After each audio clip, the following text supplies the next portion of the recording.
చంద్రబాబు నాయుడు తెలంగాణ గుండెలపై గుణపం దించుతున్నాడని మీరు అన్నారు. తీవ్రమైన మాట అది. ఆయనకు స్కోప్ ఎక్కడ ఉంది? రాష్ట్రాన్ని అంటే డిస్టర్బ్ చేయాలని ఎందుకు అనుకుంటాడు ఆయన? ఏం ప్రయోజనాలు ఉన్నాయి ఆయనవని? అంటే ఇప్పుడు మనం చూస్తూ ఉన్నటువంటి చర్యలు చూస్తే ఇప్పుడు ఆ జగన్మోహన్ రెడ్డి ఎక్కడ అదేదో ఉంది కదా, ఆయన ఉన్నటువంటి ఏరియా సాగర్ సొసైటీలో లోటస్ పాండ్, దాని మీద పోయి గొడవ చేసి అదేదో చేసి మళ్ళా ఆ అధికారిని సస్పెండ్ చేసి అదొక 3-4 రోజులు అదొక చర్చ. కానీ నాగార్జున అని, అల్లు అర్జున్ అని, ఇంకోటని ఈ పనికి మాలిన పనులన్నీ కూడా ఇప్పుడు నువ్వు కేటీఆర్ మీద విచారణ చేయదలుచుకుంటే ఎవడన్నా వద్దనడా? చట్టం తన పనిచేసి వీళ్ళెవరు ఆ పొంగులేటి ఎక్కడికో పోయి అక్కడ ముహూర్తం పెట్టే వేరే దేశం పోయి దీపావళికి ముందే పటాకులు వెళ్తాయని అన్నాడు. బాంబులు వెళ్తాయి, పటాకులు వెళ్తాయి, ఓ పెద్ద లిస్ట్ ఇచ్చే నెంబర్ 1 ఇది, నెంబర్ 2 ఇది, వాడిది ఇది, ఈయనే ఎఫ్ఐఆర్ తయారు చేసినట్టు అక్యూజ్ A1 వీళ్ళు, A2 వీళ్ళు, A3 వీళ్ళు. అరే వీళ్ళు నాకు మంత్రులని, ఎమ్మెల్యేలని, పాలన చూస్తుంటే వీళ్ళు అసలు వీళ్ళు తెలంగాణని ఎక్కడి నుంచి ఎక్కడికి తీసుకుపోతున్నారు? మనం విచారణ చేయొద్దంలే, కాళేశ్వరం విచారణ వద్దంలే, భూముల దారదత్తం చేసిన మీద విచారణ వద్దంలే, ఏదైనా వద్దన్నమా? మీరన్నారా, నేనన్నానా, ఎవరన్నా అన్నమా? చేయమని అడుగుతున్నాం. కానీ దానికి ఇంత పెద్ద డైవర్షన్ పాలిటిక్స్ వద్దంటున్నాం, ఇంత చర్చ వద్దంటున్నాం. చట్టం తన పని తాను చేసుకుంటూ పోతుంది. దానికి మీరెందుకు మాట్లాడేది? మీరెవరు మాట్లాడడానికి? ముఖ్యమంత్రి పని ఇదా? ఎవరిని ఎప్పుడు అరెస్ట్ చేయాలి, ఎట్లా అరెస్ట్ చేయాలి అనేది ముఖ్యమంత్రి పనా? అది డీజీపీ చూసుకుంటాడు, న్యాయశాఖ చూసుకుంటుంది. అంటే ఇది మీరు డైవర్షన్ పాలిటిక్సా, రివెంజ్ పాలిటిక్సా? ఇది రెండూ ఉన్నాయి, దీంట్లో రెండూ ఉన్నాయి. రివెంజ్ పాలిటిక్స్ ఉన్నాయి, డైవర్షన్ పాలిటిక్స్ ఉన్నాయి. ఏం అవసరం? నేను అందుకని అన్నా, నేను ఒక రేవంత్ అన్న, ఒక కల్వకుంట్ల చంద్రశేఖర్ అన్న పంచాయతీ కాదు తెలంగాణ పంచాయతీ అంటే. ఇది కాదు, అది ఒక అనుముల కుటుంబం, ఒక కల్వకుంట్ల కుటుంబం పంచాయతీ కాదు. అరే మీరేంది అసలు? మీరెవరు అసలు? తెలంగాణ చరిత్ర అంటే 2 కుటుంబాల చరిత్ర కాదు, 2 పార్టీల చరిత్ర కాదు. 2 కుటుంబాల పంచాయతీ, 2 పార్టీల పంచాయతీ చేసి అవమానపరుస్తున్నారు. నా తల్లిని అవమానపరుస్తున్నారు, నా చరిత్రను అవమానపరుస్తున్నారు. అదే మా బాధ, అదే మా. మీరు నిరంతరాయంగా ప్రజల్లో తిరుగుతూ ఉంటారు. వ్యక్తిగతంగా మీకుండే అభిప్రాయాలు ఒక విషయం. రెండోది, ప్రజలతో మీరు మాట్లాడినప్పుడు ఈ ఏడాది కాంగ్రెస్ పాలన పైన, రేవంత్ రెడ్డి నాయకత్వం పైన పబ్లిక్ ఒపీనియన్ మీరున్న మాటలు ఏమిటి? నిష్పక్షపాతంగా చెప్పండి. ఇప్పటివరకు ప్రజలు ఇది అప్పుల పాలైన రాష్ట్రం, 6 గ్యారంటీలో లేకపోతే 7 గ్యారంటీలో లేకపోతే డిక్లరేషన్ల గురించి ప్రజలు ఆలోచిస్తలేరు. ప్రజలు ఏ సాధన అయితే, ఏ అమరవీరుల సాధన అవుతుందో, ఉద్యమాకాంక్షలు అవుతుందో, మన ఆత్మగౌరవం ఏదైతుందో అది కాపాడుకోవాలి. మాకు తెలుసు రైతు బంద్ చేయలేడని తెలుసు, రైతు భరోసా చేయలేడని తెలుసు, లేకపోతే ఇంకా వాళ్ళు ఇచ్చిన 6 గ్యారంటీలను అమలు చేయలేడని తెలుసు. ఇవన్నీ తెలుసు. ఎందుకంటే ప్రజలకు ఇవన్నీ అర్థమవుతున్నాయి. మీలాంటి సోషల్ మీడియా వల్ల అయితేంది, యూట్యూబ్ ఛానళ్ళ వల్ల అయితేంది, ఇలా ప్రతి ఒక్కరూ ప్రతి అని తెలిసిపోతున్నాయి. కాబట్టి దాని గురించి ఆలోచిస్తలేరు. చంద్రబాబు నాయుడు ఎప్పుడైతే హైదరాబాద్ నడిబొడ్డున ప్రగతి భవన్ కేంద్రంగా రెడ్ కార్పెట్ ఆహ్వానంతో ఆయన ఇక్కడ అడుగు పెట్టిండో ప్రజలు తట్టుకోలేకపోతున్నారు. తెలంగాణ అనేది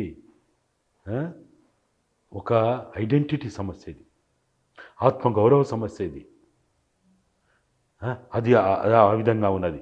తర్వాత ఎప్పుడైతే అదానీలు, అంబానీలు ఇక్కడ అడుగు పెడుతున్నారో, ఇక్కడ ఈ తల్లి భూమిని దారాదత్తం చేయబోతున్నారని ఎప్పుడైతే సమాజానికి అర్థమైందో అప్పుడు ఇక భరించలేకపోతున్నారు. కానీ అంటే ఇప్పుడు అదాని ఇచ్చిన 100 కోట్లు వెనక్కి ఇచ్చిండ్రు కదా, వెనక్కి ఇచ్చేసిండు రేవంత్ రెడ్డి. వెంటనే ఆ డిస్కషన్ జరిగిన వెంటనే ఇంటర్నేషనల్ మీడియా రాయడం ఒకటి, రకరకాల ఆరోపణలు అదాని కంపెనీ మీద వచ్చినప్పుడే రిటర్న్ ఇచ్చేసిండ్రు అవి అమౌంట్ 100 కోట్ల రూపాయలు. మేము హర్షిస్తున్నాం, మేము వెల్కమ్ చేస్తున్నాం.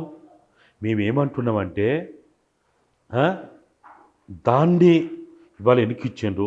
సరే, ప్రజల నిరసన కావచ్చు, మీలాంటి వాళ్ళు మాట్లాడడం వల్ల కావచ్చు, మీడియా ప్రమేయం కావచ్చు, లేకపోతే రాహుల్ గాంధీ జోక్యం వల్ల కావచ్చు, కారణాలు ఏవైనా కావచ్చు. ఈ పరిస్థితి ఎందుకు తెచ్చుకున్నావు రేవంత్ అన్న అని నేను ఒక మిత్రునిగా ఓ సహచరునిగా ఆ రాష్ట్రం ఆయనే వచ్చి 100 కోట్లు ఇచ్చి ఎందుకు వద్దంటాడు? స్కిల్ యూనివర్సిటీ ఉంది, దానికి 100 కోట్లు ఇస్తాడు, ముందుకు వచ్చిండు ఆయన, వెల్కమ్ చేసిండు. ఇవాళ ఎందుకు ఇస్తారు? ఇవాళ పార్టీలకి ఇవాళ సుప్రీంకోర్టు మొట్టికాయ వేయడం వల్ల పార్టీలకు ఎలక్ట్రల్ బాండ్స్ ఇవాళ ఎందుకు ఇచ్చారు చెప్పు? యశోద వాళ్ళు ఇవాళ అరే నువ్వు హాస్పిటల్ నడిపి హాస్పిటల్ అంటే హాస్పిటళ్ళు విద్యాలయాలు నడిపేటోళ్ళు విద్యారంగం కానీ వైద్య రంగం వాళ్ళు కూడా పార్టీలకి చందాలు ఇస్తున్నారంటే ఎందుకు ఇస్తున్నారు? ఎట్లా ఇస్తున్నారు? ఏ ఆదాయం మేరకు ఇస్తున్నారు?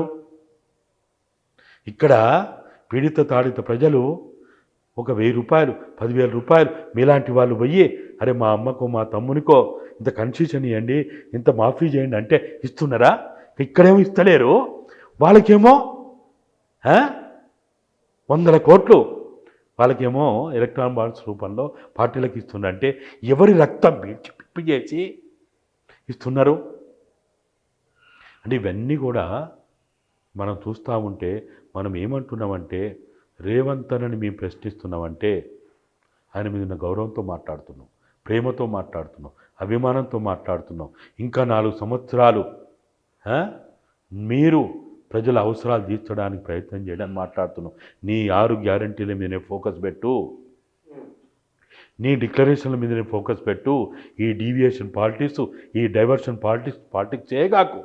అంటే మీరు హితుని పాత్ర మిత్రుని పాత్ర కేసీఆర్ విషయంలో ఉంది, రేవంత్ రెడ్డి ఇద్దరి విషయంలో ఉందా, లేకపోతే ఒక రేవంత్ రెడ్డి విషయంలోనైనా? ఇద్దరి విషయంలో ఉంది. నాకు కేసీఆర్ ఎవరెన్ని మాట్లాడినా నా ఉద్యమ సహచరుడు, నాతోటి ఇట్లా మీరు కూర్చొని సూర్యచంద్రులను చూడకుండా రాత్రి పగళ్ళు నా ద్వారా సమాచారం తీసుకున్నాడు. మొత్తం నా ప్రయాణంలో ఇన్నన్నా అనే పదాన్ని ఉచ్చరించకుండా అంత తక్కువ చేసి ఎప్పుడు మాట్లాడలే.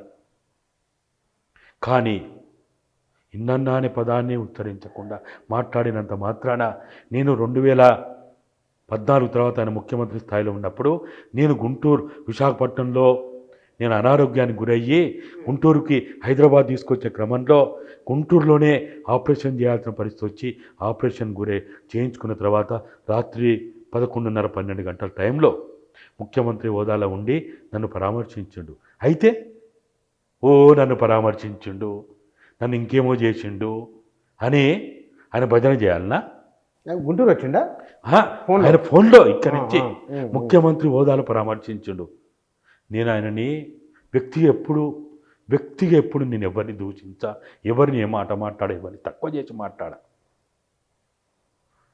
కానీ ఒక ముఖ్యమంత్రి హోదాలో ఒక మార్పుకి సంకేతంగా నిలువెత్తి సాక్షిగా డిసెంబర్ 7వ తేదీ నాడు ప్రజల సమక్షంలో ప్రమాణ స్వీకారం చేసినటువంటి రేవంత్ అన్న మీద నాకెంత అభిమానం ఉంటే, గౌరవం ఉంటే తప్పటి అడుగులు వేయొద్దని, బిడ్డని తప్పటి అడుగులు వేయొద్దని తల్లిదండ్రులు ఎంత ఆలోచిస్తారు, ఎంత సహకరిస్తారు. బిడ్డ నడక నేర్పుతారు. బిడ్డకి నడక ఎందుకు నేర్పుతారు?